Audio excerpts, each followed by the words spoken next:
Assalamualaikum warahmatullahi wabarakatuh. Perkenalkan, nama saya Raihanul Habibi dengan NIM 24087298. Di sini saya akan menjelaskan materi perencanaan program pelatihan dari materi 1 sampai 4.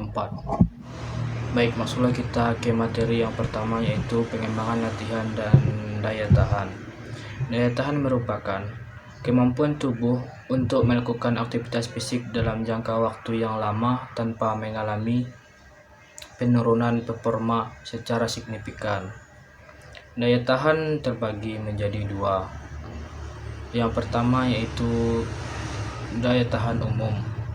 Daya tahan umum adalah kemampuan tubuh secara menyeluruh untuk mempertahankan aktivitas fisik yang lama tanpa mengacu kepada cabang olahraga tertentu. Adapun daya tahan khusus.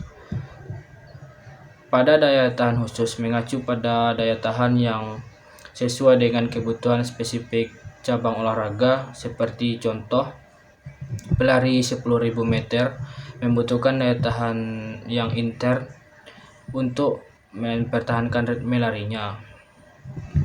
Adapun faktor yang memengaruhi daya tahan. Faktor yang memengaruhi daya tahan terbagi menjadi dua, yaitu internal dan eksternal. Adapun faktor yang dari internal yaitu genetik, yang kedua yaitu usia, yang ketiga yaitu jenis kelamin, dan yang keempat adalah psikologis. Adapun dari faktor eksternal, yang pertama yaitu latihan yang teratur dapat memengaruhi kemampuan daya tahan, dan yang kedua yaitu nutrisi yang bagus juga sangat mempengaruhi daya tahan, dan yang ketiga yaitu istirahat yang cukup. Yang keempat adalah lingkungan. Baik, maksudlah kita kepada materi yang kedua, yaitu pengembangan latihan dan kekuatan. Kekuatan adalah bentuk aktivitas fisik yang melibatkan kontraksi otot dengan melawan tambahan tertentu, baik menggunakan tubuh maupun peralatan atau mesin. Adapun tujuan dari latihan kekuatan yaitu yang pertama meningkatkan kemampuan otot dalam menghasilkan tekanan. Yang kedua yaitu membentuk tubuh yang proporsional. Yang ketiga yaitu meningkatkan daya tahan, dan yang keempat mencegah cedera saat olahraga. Yang kelima mendukung performa olahraga. Adapun manfaat dari latihan kekuatan yaitu yang pertama yaitu meningkatkan kekuatan otot, yang kedua meningkatkan massa otot, yang ketiga membakar lemak dan kalori, yang kelima meningkatkan kesehatan jantung, yang keenam meningkatkan performa olahraga. Masuklah kita ke materi yang ketiga, yaitu kecepatan. Kecepatan adalah dapat diartikan sebagai kemampuan berpindah tempat dengan waktu yang sesingkat-singkatnya.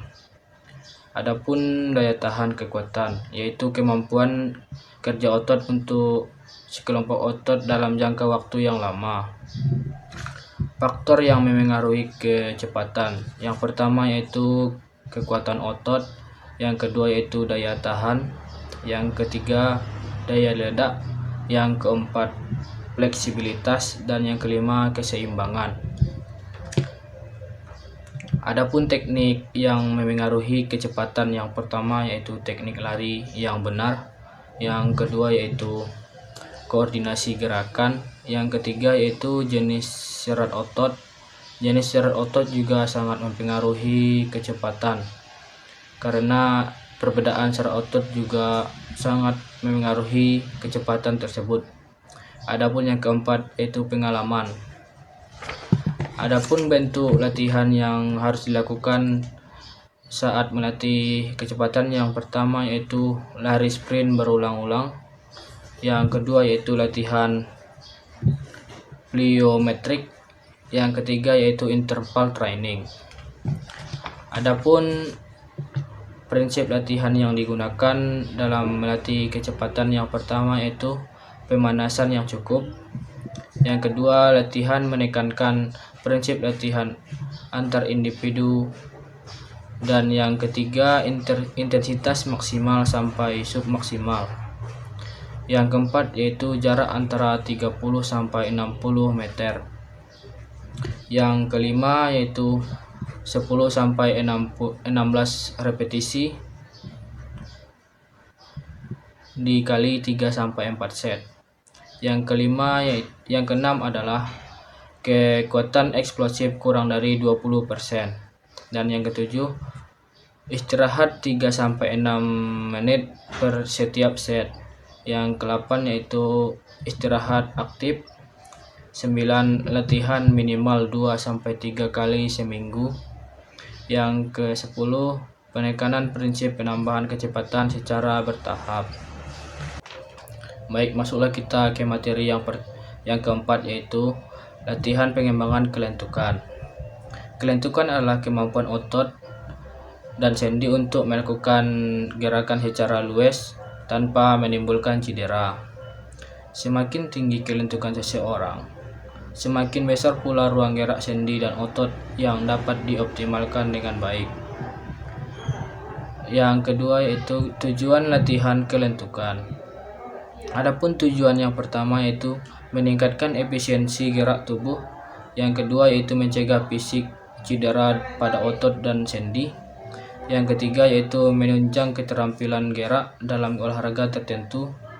Yang keempat, menjaga postur tubuh dari keseimbangan otot. Yang kelima yaitu meningkatkan relaksi dan sirkulasi darah. Adapun faktor yang memengaruhi kelentukan adalah yang pertama yaitu usia. Usia sangat berpengaruh terhadap kelentukan karena orang tua cenderung tubuhnya tidak terlalu lentuk, sedangkan anak-anak sangat mudah untuk melentukan badan. Yang kedua yaitu jenis kelamin. Jenis kelamin juga sangat berpengaruh terhadap latihan kelentukan. Yang ketiga yaitu suhu otot dan lingkungan. Yang keempat, struktur sendi dan jaringan pengikat. Yang kelima yaitu frekuensi latihan. Adapun jenis metode di latihan kelentukan yaitu yang pertama static stretching atau pergerakan statis, seperti contohnya menyentuh ujung kaki tanpa membengkokkan lutut.